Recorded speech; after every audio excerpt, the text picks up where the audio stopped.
ಪ್ರಪಂಚದಲ್ಲಿ ಅತಿ ಹೆಚ್ಚು ಟೊಮ್ಯಾಟೊ ರಫ್ತು ಮಾಡುವ ದೇಶವಾಗಿದೆ ಮೆಕ್ಸಿಕೋ. ಅತಿ ಹೆಚ್ಚು ಟೊಮ್ಯಾಟೊ ಬೆಳೆಯುವ ಚೀನಾ, ಭಾರತ ಹಿಂದುಳಿದಿದೆ. ತಾಜಾ ಟೊಮ್ಯಾಟೊ, ಶೀತಕದಲ್ಲಿ ಟೊಮ್ಯಾಟೊ, ಚಟ್ನಿ ರೂಪದಲ್ಲಿ, ಸಿಹಿ ಬಗೆಯಲ್ಲಿ, ಪುಡಿ ರೂಪದಲ್ಲಿ ಎಂದು ಹಲವು ಬಗೆಯಲ್ಲಿ ಟೊಮ್ಯಾಟೊ ರಫ್ತುವಾಗುತ್ತದೆ.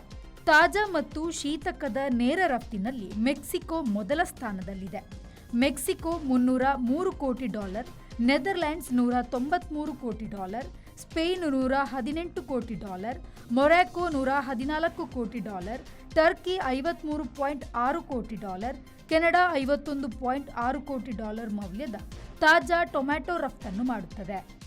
ಚೀನಾ, ಭಾರತ ಅತಿ ಹೆಚ್ಚು ಟೊಮ್ಯಾಟೊ ಬೆಳೆಯುವ, ಅತಿ ಹೆಚ್ಚು ಬಳಸುವ ದೇಶವಾಗಿದೆ.